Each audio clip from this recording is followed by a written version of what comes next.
Hi, my name is Emmanuel Tabat, a Nigerian medical doctor currently working in Australia.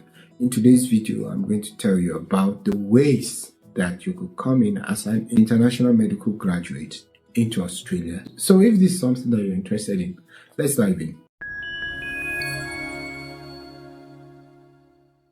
If you go to the APRA website, I will leave the link in the description. They tell you the three major pathways through which you can come in to practice as a medical doctor in Australia. And the first one is the competent authority pathway.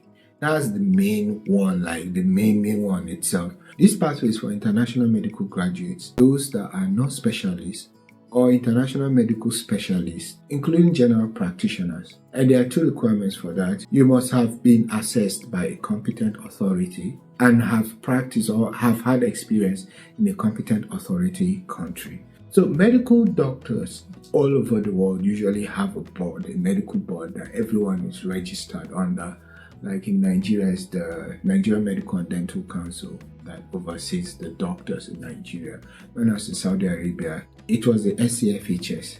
And the competent authority is the board that APRA, which is the Australian Medical Board, see them or recognize them as competent. Yeah, that's it, as competent to be able to assess medical doctors and medical practice. They include the GMC, that's for the UK, the Medical Council of Canada, the American Board of Medical Specialties, that's for the US, the Medical Council of New Zealand, the Medical Council of Ireland, and the National Board of Osteopathic Medical Examiners in the US. So if you have experience or you're registered with any of these bodies, then by default, you're already competent. And for you to be eligible, definitely, whichever school you graduated from must be recognized by the World Directory of Medicine. So type your school name, that's the college you attended, your medical college, in the website, and if it appears there by default, you'll be recognized as a doctor. But then at the same time, you should have been registered with these competent authorities before you're eligible for the competent authority pathway. Let's talk a bit about the competent authority pathway, especially when it pertains to PLAB.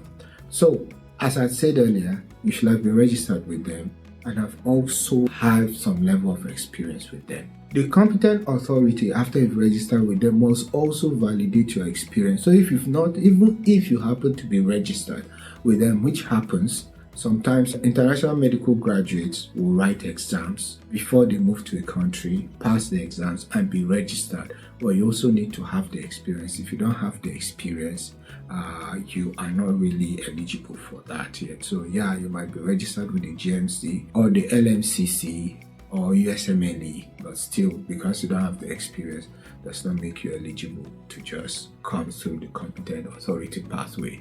Many people that have written PLAB and registered with GMC, if you've not worked in the UK, I think it's for about a year, some say 6 months, but I know a year is usually sufficient for you, and then you're being assessed by the body, that's the GMC, then you are eligible. So because you've passed PLAB or passed all these exams and have registered with them without the experience, does not make you eligible.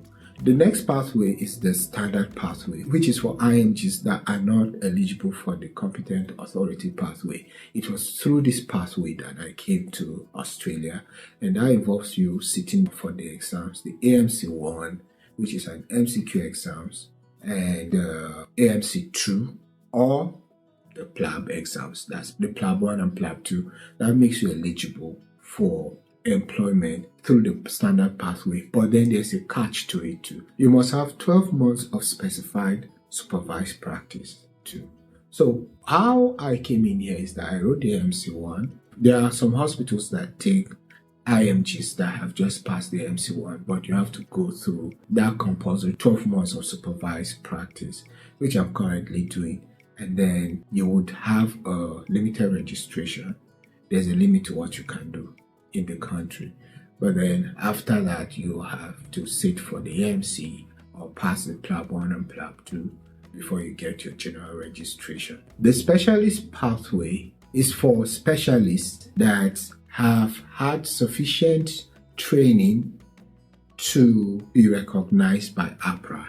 So usually when you even go through that pathway, there are different sets of requirements that will be needed to just identify and know through which way you can be assessed.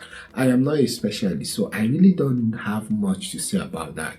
But from the little research I have gathered from the APRA website, if you believe that you've had enough experience, because there are different fellowships for the different specialties, different colleges obviously that you apply under as a specialist. The good thing about the site is that it gives you all the requirements, and you feel that if you feel that you have met all the requirements, you can apply, you will pay an amount and see whether you'll be accepted or not. So that's basically all I can say about that. If you want to know more about it, I would leave the link in the description for you to read it for yourself and find out about the specialist pathway, but at least for the competent authority pathway and the standard pathway, that one I know them well, so you can reach out to me in any way that you are not clear and I will explain it to you.